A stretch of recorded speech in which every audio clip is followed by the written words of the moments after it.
मधुबन के बाबा, मधुबन के बाबा मुरली वाले, आपका क्या कहना, आपका क्या कहना। ओम शांति। आज 2 जून 2025 के साकार मधुर महावाक्य हैं। आज मीठे मीठे बाप दादा बोले, मीठे बच्चे याद में रहो तो दूर होते भी साथ में हो। याद से साथ का भी अनुभव होता है और विकर्म भी विनाश होते हैं। बाबा ने कहा, मीठे बच्चे याद में रहो तो दूर होते भी साथ में हो। याद से साथ का भी अनुभव होता है और विकर्म भी विनाश होते हैं। बाबा ने आज प्रश्न पूछा कि दूरदेशी बाप बच्चों को दूरंदेशी बनाने के लिए कौन सा ज्ञान देते हैं। तो उत्तर में बाबा कहते हैं कि आत्मा कैसे चक्र में भिन्न भिन्न वर्णों में आती है, इसका ज्ञान दूरंदेशी बाप ही देते हैं। तुम जानते हो, अभी हम ब्राह्मण वर्ण के हैं। इसके पहले जब ज्ञान नहीं था तो शूद्र वर्ण के थे और उसके पहले वैश्य वर्ण के थे। दूर देश में रहने वाला बाप आकर यहाँ दूरंदेशी बनने का सारा ज्ञान बच्चों को देते हैं। मुरली का गीत है, जो पिया के साथ है ज्ञान रत्नों की बरसात है। ओम शांति। जो ज्ञान सागर के साथ है उनके लिए ज्ञान बरसात है। तुम बाप के साथ हो ना, तो भल विलायत में हो व कहीं भी हो, साथ हो। याद तो रखते हो ना। जो भी बच्चे याद में रहते हैं वो सदैव साथ में हैं। याद में रहने से साथ रहते हैं और विकर्म विनाश होते हैं। फिर शुरू होता है विकर्माजीत संवत। फिर जब रावण राज्य होता है तब कहते हैं राजा विक्रम का संवत। वह विकर्माजीत और वह विकर्मी। अभी तुम विकर्माजीत बन रहे हो और फिर तुम विकर्मी बन जाएंगे। इस समय सभी अति विकर्मी हैं। किसी को भी अपने धर्म का पता ही नहीं है। आज बाबा एक छोटा सा प्रश्न पूछते हैं कि सतयुग में देवताएं ये जानते हैं कि हम आदि सनातन देवी देवता धर्म के हैं। तो बाबा कहते, बताओ वो जानते होंगे। जैसे तुम समझते हो कि हम हिंदू धर्म के हैं और कोई कहेंगे कि हम क्रिश्चियन धर्म के हैं, वैसे वहाँ देवताएं अपने को देवी देवता धर्म का समझते हैं। बताओ। बाबा कहते, विचार की बात है ना। वहाँ दूसरा कोई धर्म तो है ही नहीं जो समझें कि हम फलाने धर्म के हैं। यहाँ बहुत धर्म है, तो पहचान देने के लिए अलग अलग नाम रखे हैं। वहाँ तो है ही एक धर्म, इसलिए कहने की दरकार नहीं रहती कि हम इस धर्म के हैं। उनको पता भी नहीं कि कोई धर्म होते हैं, उनकी ही राजाई है। और अभी तुम जानते हो। क्या जानते हैं हम? कि हम आदि सनातन देवी देवता धर्म के हैं। देवी देवता और कोई को कहा नहीं जा सकता। पतित होने के कारण अपने को देवता कह नहीं सकते। पवित्र को ही देवता कहा जाता है। वहाँ ऐसी कोई बात होती ही नहीं कि कोई से भेंट नहीं की जा सकती। अभी तुम संगम युग पर हो। जानते हो कि आदि सनातन देवी देवता धर्म फिर से स्थापन हो रहा है। वहाँ तो धर्म की बात ही नहीं है ही एक धर्म। यह भी बच्चों को समझाया है।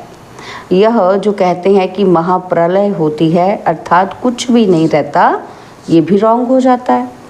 बाप बैठ समझाते हैं कि राइट क्या है। शास्त्रों में तो जलमयी दिखा दी है। बाप समझाते हैं कि सिवाय भारत के बाकी जलमयी हो जाती है। इतनी बड़ी सृष्टि क्या करेंगे। एक भारत में ही देखो कि कितने गांव हैं। पहले जंगल होता है, फिर उससे वृद्धि होती जाती है। वहाँ तो सिर्फ तुम आदि सनातन देवी देवता धर्म के ही रहते हो। यह तुम ब्राह्मणों की बुद्धि में बाबा धारणा करा रहे हैं। अभी तुम जानते हो कि ऊंच से ऊंच शिव बाबा कौन है, उनकी पूजा क्यों की जाती है, अक्का आदि के फूल क्यों चढ़ाते हैं। वह तो निराकार है ना। तो कहते हैं नाम रूप से न्यारा है, परंतु नाम रूप से न्यारी तो कोई चीज़ होती ही नहीं। तब क्या है जिसको फल फूल आदि चढ़ाते हैं, है ना। तो बाबा कहते पहले पहले पूजा उनकी होती है, मंदिर भी उनके बनते हैं। क्योंकि भारत की और सारी दुनिया के बच्चों की सर्विस करते हैं, मनुष्यों की ही सर्विस की जाती है ना। तो इस समय तुम अपने को देवी देवता धर्म के नहीं कहला सकते। तुमको पता भी नहीं था कि हम देवी देवता थे और फिर अभी बन रहे हैं। अभी बाप समझा रहे हैं तो समझना चाहिए, समझाना चाहिए। तो ये नॉलेज सिवाय बाप के कोई दे ही ना सके। उनको ही कहते हैं ज्ञान का सागर, नॉलेज फुल। गाया हुआ है रचता और रचना को श्री कृष्ण को ऋषि मुनि आदि कोई भी नहीं जानते थे। नेति नेति करते गए हैं। जैसे छोटे बच्चे को नॉलेज है क्या, जैसे जैसे बड़े होते जाएंगे बुद्धि खुलती जाएगी और बुद्धि में आता जाएगा कि विलायत कहाँ है, ये कहाँ है। तो तुम बच्चे भी पहले इस बेहद की नॉलेज को कुछ भी नहीं जानते थे। यह भी कहते हैं कि भल हम शास्त्र आदि पढ़ते थे परंतु समझते कुछ नहीं थे। मनुष्य ही इस ड्रामा में एक्टर है ना। तो सारा खेल दो बातों पर बना हुआ है, भारत की हार और भारत की जीत। भारत में सतयुग आदि के समय पवित्र धर्म था। इस समय है अपवित्र धर्म। अपवित्रता के कारण अपने को देवता नहीं कह सकते हैं, फिर भी श्री श्री नाम रखा देते हैं। लेकिन श्री माना श्रेष्ठ, और श्रेष्ठ कहा ही जाता है पवित्र देवताओं को। श्रीमद् भगवानुवाच कहा जाता है ना, तो अब श्री कौन ठहरे? जो बाप के सम्मुख सुनकर श्री बनते हैं या जिन्होंने अपने को श्री श्री कहलाया है। बाबा कहते कौन होंगे? जो बाबा के सामने बैठकर सुनते हैं ज्ञान वो बनते हैं श्री, या जो बस जिन्होंने अपने नाम के आगे श्री श्री लगा दिया है। तो बाबा कहते हैं बाप के कर्तव्य पर जो नाम पड़े हैं ना, वह भी अपने ऊपर ही रखा दिए हैं कि बाबा श्रेष्ठ श्रेष्ठ है। वो नाम बाबा ने किया काम इसलिए पढ़ा तो अपने ऊपर रख दिया, है ना। तो बाबा कहते हैं ये सब है रेजगारी बातें। फिर भी बाप कहते हैं बच्चों एक बाप को याद करते रहो, यही वशीकरण मंत्र है। तुम रावण पर जीत पहन जगत जीत बनते हो। घड़ी घड़ी अपने को आत्मा समझो। यह शरीर तो यहाँ 5 तत्वों का बना हुआ है, बनता है, छूटता है और फिर बनता है। अब आत्मा तो अविनाशी है। अविनाशी आत्माओं को अब अविनाशी बाप पढ़ा रहे हैं संगम युग पर। भल कितने भी विघ्न आदि पड़ते हैं, माया के तूफान आते हैं, तुम बाप की याद में रहो। तुम समझते हो कि हम ही सतो प्रधान थे और फिर तमो प्रधान बने हैं। तुम्हारे में भी नंबरवार जानते हैं। तुम बच्चों की बुद्धि में है कि हमने ही पहले पहले भक्ति की है। तो ज़रूर जिसने पहले पहले भक्ति की है उसने ही शिव का मंदिर बनाया, क्योंकि धनवान भी वह होते हैं ना। बड़े राजा को देख और भी राजाएं और प्रजा भी करेंगे। ये सब है डिटेल की बातें। 1 सेकंड में जीवन मुक्ति कहा जाता है और फिर कितने वर्ष लग जाते हैं समझाने में। ज्ञान तो सहज है, उसमें इतना टाइम नहीं लगता है जितना याद की यात्रा पर लगता है। पुकारते भी हैं ना कि बाबा आओ, आकर हमको पतित से पावन बनाओ। ऐसे नहीं कहते कि बाबा हमें विश्व का मालिक बनाओ। सब कहेंगे पतित से पावन बनाओ। पावन दुनिया कहा जाता है सत्य को, इनको पतित दुनिया कहेंगे। पतित दुनिया कहते हुए भी अपने को समझते नहीं हैं, अपने प्रति घृणा नहीं रखते। तुम किसी के हाथ का नहीं खाते हो तो कहते हैं कि हम अछूत है क्या? अरे तुम खुद ही कहते हो ना, पतित तो सब है ना। तुम कहते भी हो कि हम पतित हैं, ये देवताएं पावन हैं, तो पतित को क्या कहेंगे? गायन है ना, अमृत छोड़ विष काहे को खाए। विष तो खराब है ना।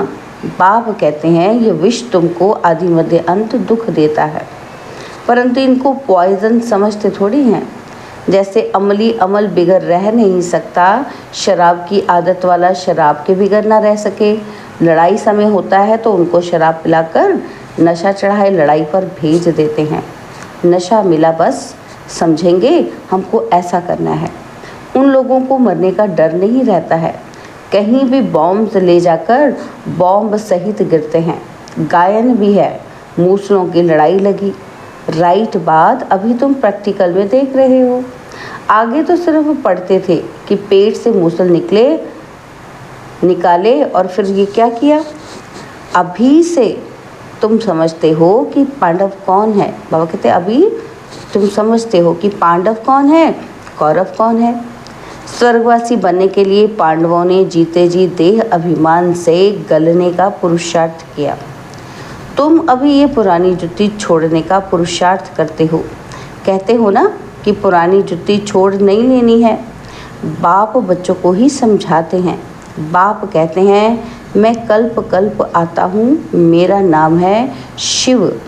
शिव जयंती भी मनाते हैं।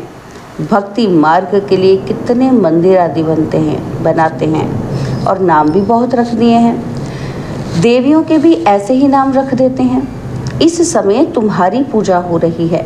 यह भी तुम बच्चे ही जानते हो कि जिसकी हम पूजा करते थे वह हमको पढ़ा रहे हैं। जिन लक्ष्मी नारायण के हम पुजारी थे वह अभी हम खुद बन रहे हैं। यह ज्ञान बुद्धि में है। सिमरन करते रहो, फिर औरों को भी सुनाओ। बहुत हैं जो धारणा नहीं कर सकते हैं। बाबा कहते हैं जास्ती धारणा नहीं कर सकते हो तो हट जा नहीं। याद की धारणा तो है ना, बाप को ही याद करते रहो। जिनकी मुरली नहीं चलती है तो यहाँ बैठे सिमरन करें। यहाँ कोई बंधन झंझट आदि है नहीं। घर में बाल बच्चों आदि का वातावरण देख वह नशा गुम हो जाता है। यहाँ चित्र भी रखे हैं, किसी को भी समझाना बहुत सहज है। वो लोग तो गीता आदि पूरी कंठ कर लेते हैं। सिख लोगों को भी ग्रंथ कंठ रहता है। तुमको क्या कंठ करना है? बाप को। तुम कहते भी हो कि बाबा ये है बिल्कुल नई चीज़। यह एक ही समय है जबकि तुम अपने को आत्मा समझ एक बाप को याद करना है। क्या करना है तुमको?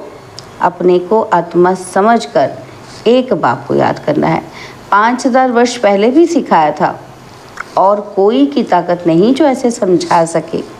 ज्ञान सागर है ही एक बाप, दूसरा कोई हो ही ना सके। ज्ञान सागर बाप ही तुमको समझाते हैं। आजकल ऐसे भी बहुत निकले हैं जो कहते हैं कि हमने अवतार लिया है, इसलिए सच की स्थापना में कितने विघ्न पड़ते हैं। परंतु गाया हुआ है सच की नाव हिलेगी जुलेगी लेकिन डूबेगी नहीं। अब तुम बच्चे बाप के पास आते हो तो तुम्हारे दिल में कितनी खुशी रहनी चाहिए। आगे यात्रा पर जाते थे तो दिल में क्या आता था कि अभी घर बार छोड़ यहाँ आते हो तो क्या ख्यालात आते हैं कि हम बाप दादा के पास जाते हैं।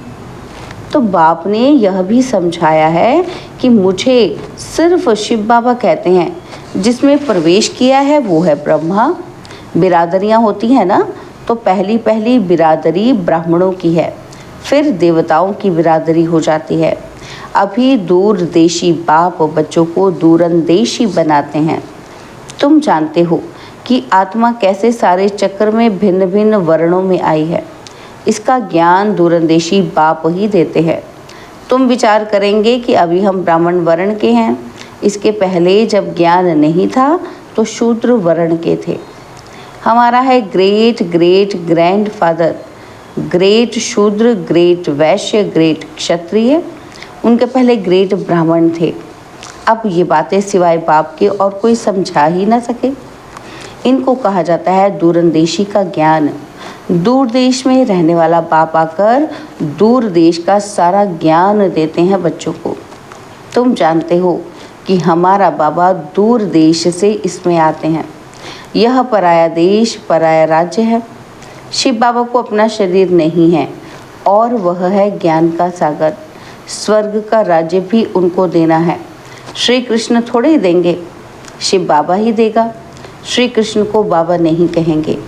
बाप राज्य देते हैं, बाप से ही वर्षा मिलता है। अभी हद के वर्षे सब पूरे होते हैं। सतयुग में तुमको ये मालूम नहीं रहेगा कि हमने ये संगम पर 21 जन्मों का वर्षा लिया हुआ है।